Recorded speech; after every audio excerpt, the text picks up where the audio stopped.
Hello, exhausted parents. I am an exhausted parent. I've just spent 40 minutes traveling 2 miles with my children in the car, but I still have to make dinner. So today we are kicking off the Meals of the Week video with cottage pie. Cottage pie takes ages, you say, unless you've basically made everything in advance because you like canning like I do. I have a large cast iron pot. I have a jar of beef mince that I pressure canned at some point last year. Shelf-stable beef mince, pre-cooked. Time saving. Get all the fat, the liquid and everything in there. We want all of it. Why? Because we're going to be using some dehydrated stuff that's going to need the liquid to rehydrate. Right, beef in. What am I doing now? I've got some onions that I dehydrated. Red and white onions. I'm just going to take a handful and crush them up. Why? Because I do not have the time, the energy or the inclination to chop onions right now. I ain't chopping today. It is, I mean, look at me, look. I look like a competent adult when I left the house this morning. This is a jar of parsnip, swede and carrots. Good stuff. Get the lid off. Again, pressure canned by yours truly. Get in there. Do I need the peas in it? I'm not going to go for peas. I'll tell you what I am going to go for. I always like to put pulses in my food wherever possible, beans, lentils, whatever, because A, they're good for you, and B, it stretches the meat out a wee bit further, which is always helpful. So I'm just going to put a couple of handfuls of green lentils in there, maybe 3 handfuls. Meat is expensive. Well, let's make it go further. So there's that. What else are we going for? I have the world's biggest bay leaf. Look at this that I just picked from my front garden as I got the kids out of the car. We have tomato puree. Get in there.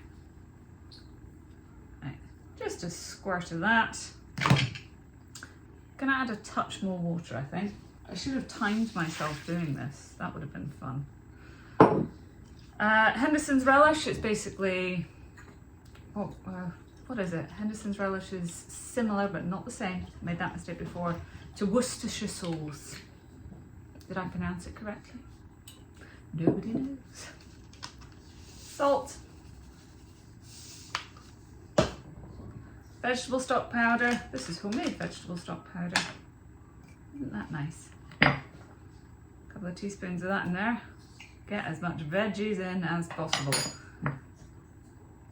I can be quick and lazy. I'm not lazy. This is a decent meal. I feel no shame about this, nor should I.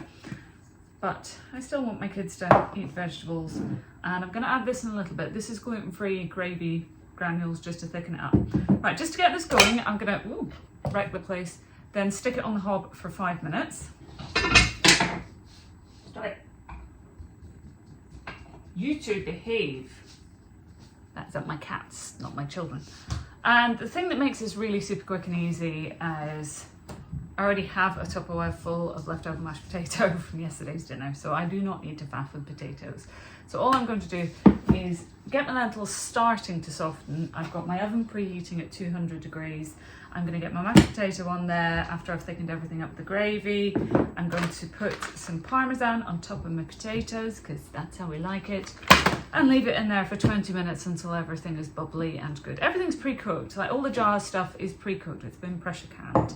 The meat is pre-cooked. I don't need to brown it off or do anything like that. The only thing really I'm waiting on is it being hot and the lentils softening up, and they should not take long. So there we go. By the way, if you too look and or feel like this by the end of the workday, you should subscribe so we can suffer together. There, homemade. Could have done with more words are hard. Mashed potato, but it's done. I made dinner and it took me about 3 minutes to put everything together. Happy cooking. Right, another day, another dinner. What am I doing? I'm doing a tray bake. We're keeping it very, very simple. I have some kielbasa that I've pulled out of the freezer. I have these British Charlotte potatoes, new potatoes basically, reduced down to 99 pence. I've got some rather sad looking carrots and an onion, garlic powder, paprika, onion powder that I made myself, I need to make some more because I'm clearly running out. Salt and pepper, I'll get some olive oil. All of these are going on a very large tray. And they will go in the oven for about 45 minutes until, you know, the root veg is cooked through and the sausage is nice and crispy, and that will be dinner. I will probably do some garlic mayonnaise with it, ketchup for the children, and that is it. I'm making no effort today. I'm tired. Right, we have chopped things, and I've got my olive oil. Oven is nice and toasty. I preheated it to hot, about 200 degrees. This is a fair amount of oil, but there's a fair amount of stuff on here. We don't muck about with teaspoons in this house. Get in there.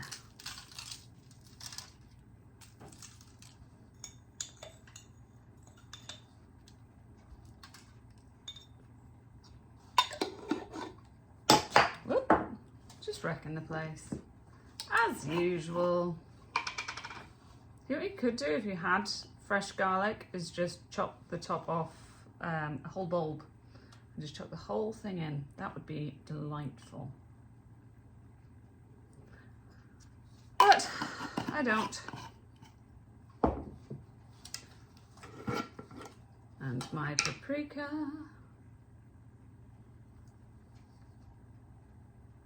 Smoked paprika would be good here. It would go well with the kielbasa. But I don't have that. I live in hope that one day I will grow enough bell peppers that I can make my own paprika. But I don't see that happening anytime soon. And some salt and pepper.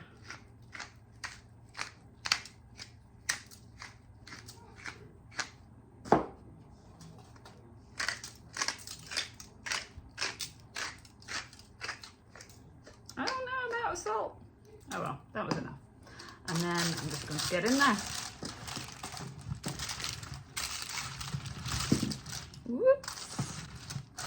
Give everything a zhuzh. Stop escaping. Right, there we go. I'm gonna go wash my hands and get this in the oven. And this is the end result. The girls is cooling. I'll get them some ketchup in a moment. But it smells amazing. Right, what are we having for dinner today? Surdestonhay for dinner today. Anyone who remembers that quote, let me know. I can't be the only one. I'm making lentil and bacon soup. Strictly speaking, not bacon, because we ate all the bacon. But I did pull out of my freezer this Tupperware a couple of weeks ago. I bought those gammon steaks from Lidl reduced, and we only need 3 for a meal in my family, but I cooked all 4, chopped one up, popped it in the pot. So firstly, I'm going to soften up 1 giant onion. Yes, you see that mess back there? We live here. I do not have a Pinterest-worthy home. I have aspirations of having one, but I don't. We are not in that season of life. So this is basically a dump stuff in the pan soup that I have. So we'll pop in our still slightly frozen but cooked gammon bits. Get out of there. Maybe slightly more frozen than I was anticipating. Waste not, want not. I'm also going to pop in, my camera is like under my cooker hood, so I'm stooping. Not good. Oh, I can't get into it. Oh no. Where's my cat thing? Oh, okay, try another jar.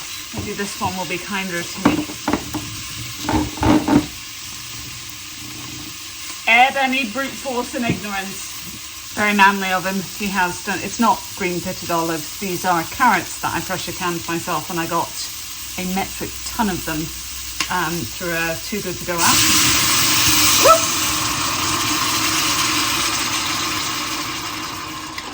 Obviously, you don't have to use canned carrots. Normally, I would use fresh carrots, but I don't have any fresh carrots in my fridge, so we are using what we have. And in that vein, I have here this thing of dehydrated sweet potatoes that I did last year. I got into a phase last year of dehydrating everything, and I mean everything. if you sat still long enough, you were going in the dehydrator. And it was an experiment and it was fine, but I don't care for them. So I'm going to throw some in the soup because it's all going to get blitzed up at the end. They'll have rehydrated, everything will be absolutely fine, and it will get them used up. They actually dehydrated pretty well, better than normal potatoes, I will say. But, you know, even dehydrated, they won't last forever. They definitely need used in some way, shape or form, and this seems like as good a time as any to get some of them out of the jar. Get on there.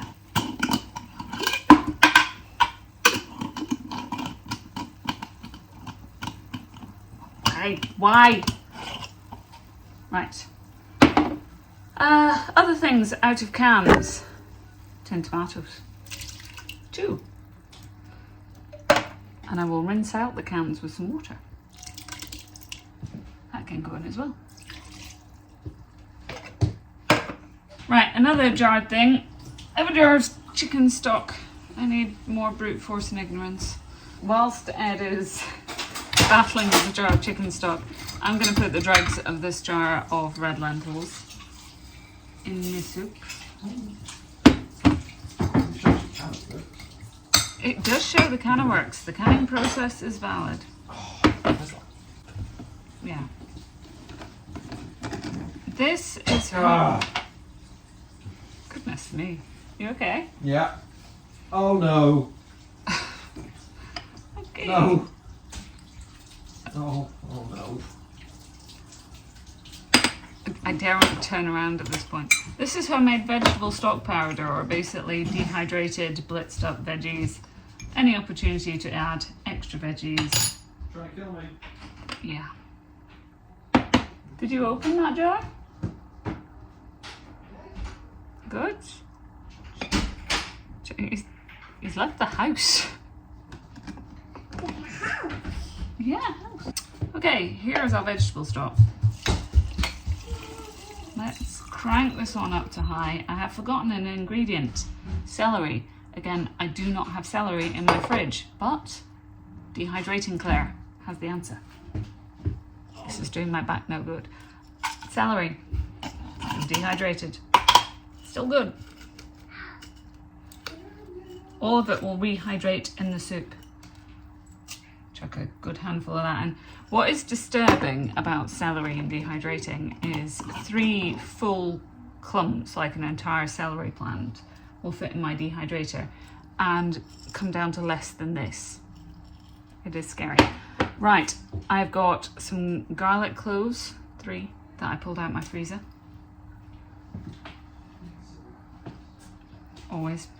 Salt, pepper. I didn't fill the salt. Sugars. Not a problem. We have solutions, not problems.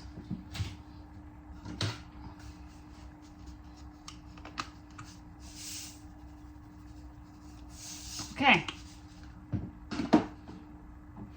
I'm going to pop the lid on this and let it think about its life for about 25 minutes. And then I'll come back with the immersion blender, blitz it all up, and we're literally having nothing else. We had a massive lunch, so I don't feel like we need an awful lot for dinner. But lentil and bacon soup is surprisingly filling. Lentils obviously very high in protein, and we appreciate that. Okie dokie. Everything is cooked.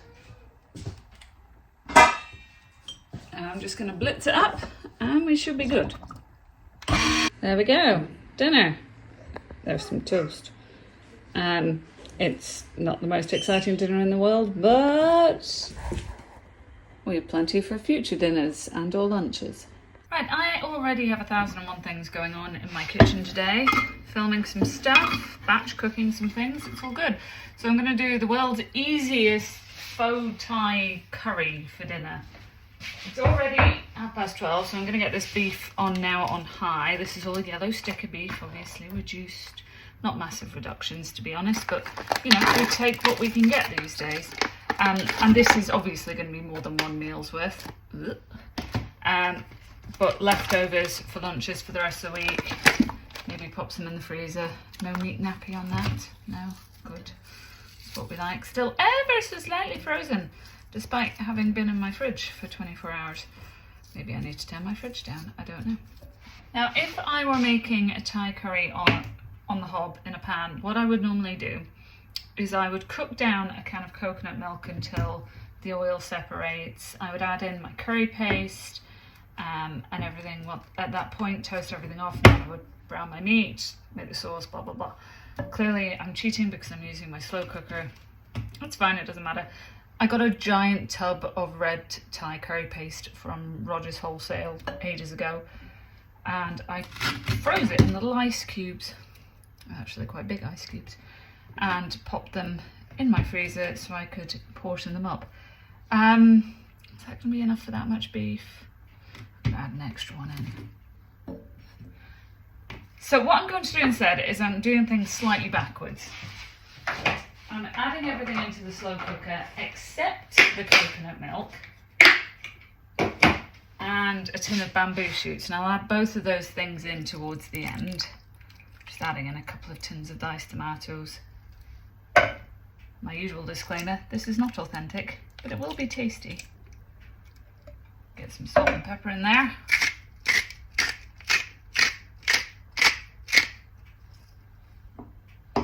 Probably could add a bit of soy sauce, couldn't I? Let's add a bit of soy sauce. Yeah, why not?